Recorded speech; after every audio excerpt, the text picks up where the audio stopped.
Hey guys, welcome to the video. Today we are going to be assigning E and Z configurations.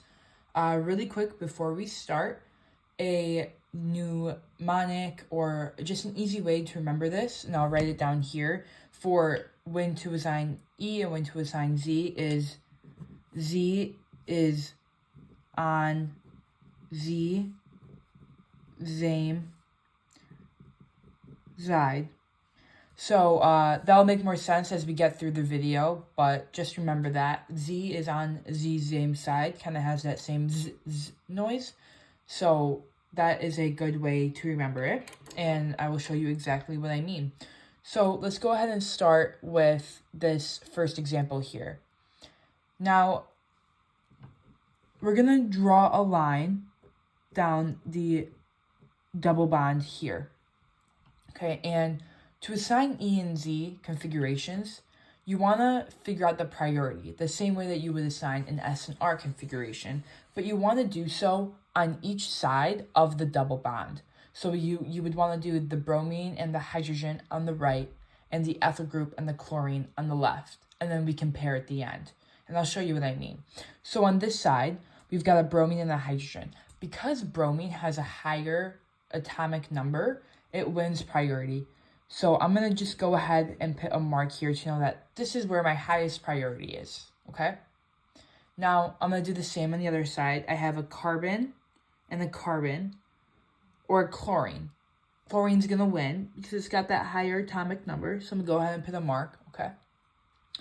So, as you can see, this bromine and this chlorine here are on different sides of the molecule. Their bromine is on the upper side and the chlorine is on the left.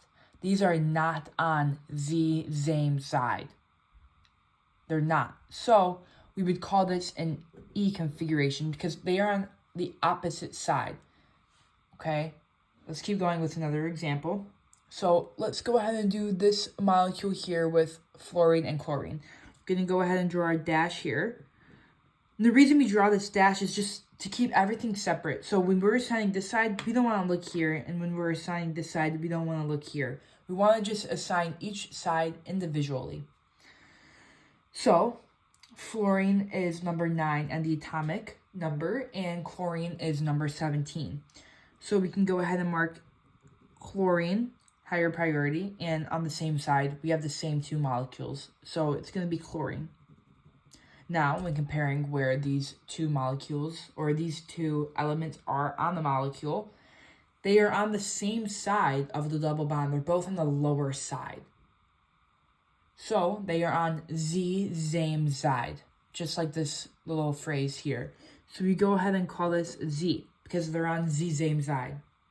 Okay, let's go ahead and do this molecule down here. So we've got let's draw our dash because that's always helpful. Let's start with this left side now.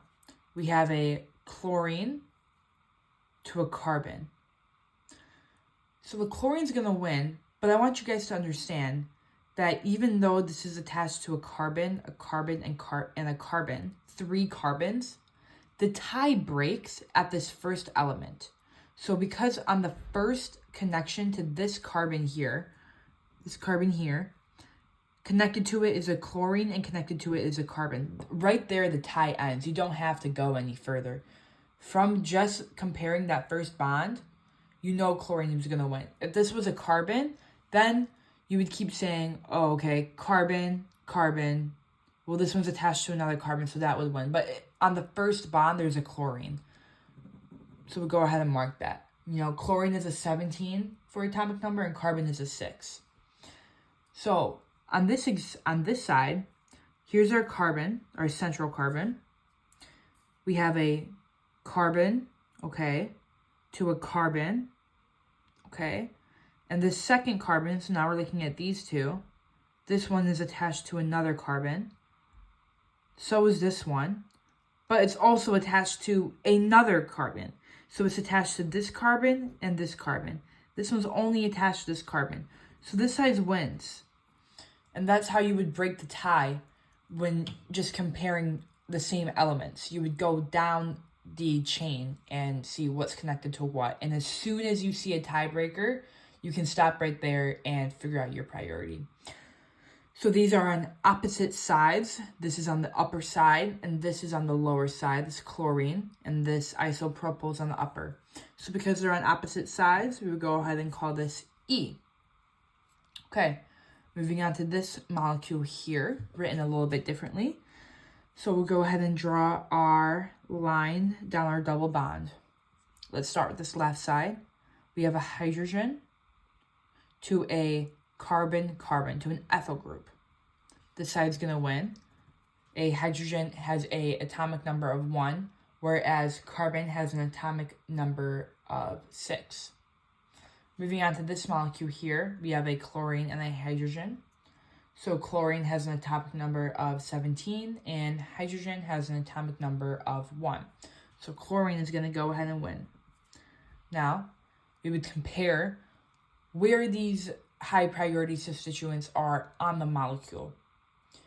So because they are on the same side of this bond, they're both on the upper side. That's how we look at it. We look at it through this way. Because they're both on the same side, this is on Z, same side. This is a Z molecule. Okay. Now coming on here, we're going to draw a dash down the middle just to help us out. Let's start with this right side this time. So we have a fluorine and a hydrogen. A fluorine is 9 on the atomic number, and hydrogen has an atomic number of 1. So this fluorine is going to win. Coming over to this side, though, we have a hydrogen and a hydrogen with the exact same atomic number.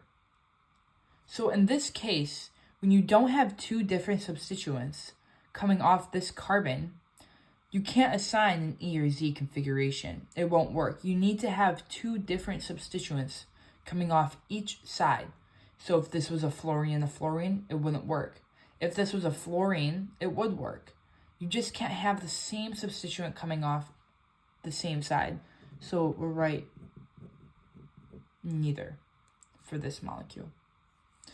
And that is a quick tutorial on how to assign E and Z configurations to molecules.